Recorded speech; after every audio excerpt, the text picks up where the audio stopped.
Hai guys, saya Nadia Chandra Nurhuda.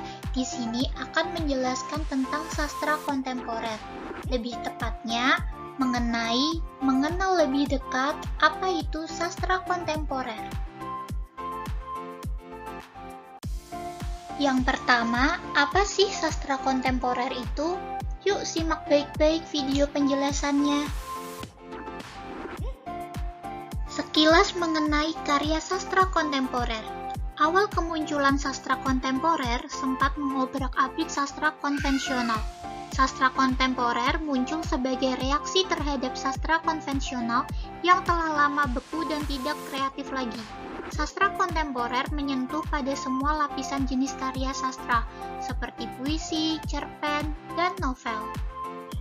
Menurut Kamus Besar Bahasa Indonesia, sastra kontemporer yaitu sastra yang hidup pada masa kini, atau sastra yang hidup dalam waktu yang sama, atau sastra yang berusaha bergerak mendahului keadaan zamannya.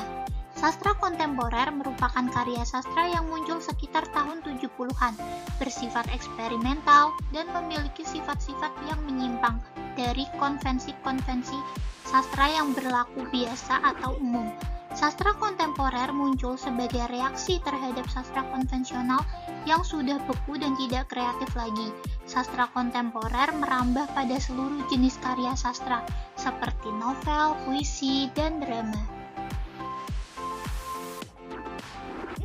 Selanjutnya, apakah munculnya sastra kontemporer merupakan reaksi terhadap sastra konvensional yang dianggap telah mendominasi eksistensi karya sastra? Yap, jawabannya adalah benar. Bahkan, sastrawan sudah merasa sumpeng dengan karya sastra yang telah ada, karena merasa terbelenggu daya kreasinya.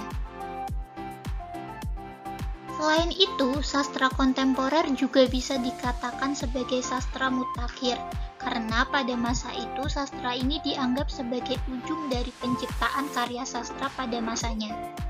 Dapat juga dikatakan sebagai sastra modern seiring periode waktu. Tetapi antara sastra modern dan mutakhir bukan hanya sebatas periode waktu saja, tetapi juga karena pola pikir seorang pengarang yang memiliki sebuah kemajuan berpikir untuk menciptakan karya sastra. Lalu, apa saja sih karya sastra yang masuk dalam karya sastra kontemporer? Nih, aku jelasin ya. Yang pertama ada puisi kontemporer. Puisi kontemporer ini dapat dikatakan sebagai puisi yang seringkali memakai kata-kata yang kurang memperhatikan santun bahasa, seperti memakai kata-kata yang kasar. Yang kedua ada cerpen kontemporer. Cerpen ini merupakan cerpen yang struktur ceritanya menyimpang dan bertentangan dengan konvensi yang ada. Lalu yang ketiga ada novel kontemporer. Novel kontemporer muncul karena dilatar belakangi oleh adanya suatu pergeseran nilai kehidupan. Selanjutnya, untuk tambahan saja nih teman-teman, ada ciri-ciri dari puisi kontemporer. Yang pertama, puisi kontemporer yang sama sekali menolak kata sebagai media ekspresinya. Yang kedua, puisi kontemporer merupakan puisi yang bertumpu pada simbol non-kata dan menampilkan kata seminimal mungkin sebagai intinya. Dan yang ketiga, puisi kontemporer merupakan puisi yang bebas memasukkan unsur-unsur bahasa asing ataupun bahasa daerah. Lalu ada ciri-ciri cerpen kontemporer. Yang pertama, cerpen kontemporer berciri anti-logika, yang berarti cerita yang disajikan dengan cara tidak lazim dan berbeda dengan cerpen konvensional. Yang kedua, mengabaikan plot atau alur cerita. Yang ketiga, cerpen kontemporer bercirikan serba aneh karena berbagai karakteristiknya seperti alur dan peristiwa bersifat tidak jelas, tidak menentu, dan tidak logis.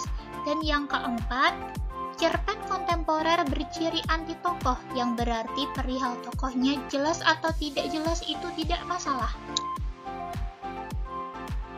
Dan yang terakhir ada ciri-ciri novel kontemporer, yaitu anti tokoh, anti alur, bersuasana misteri atau gaib, cenderung mengungkapkan transendental, sufistik, dan yang terakhir cenderung kembali ke tradisi lama atau warna lokal.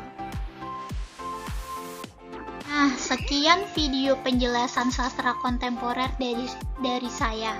Semoga video ini bermanfaat ya untuk teman-teman dan menambah pengetahuannya. Terima kasih.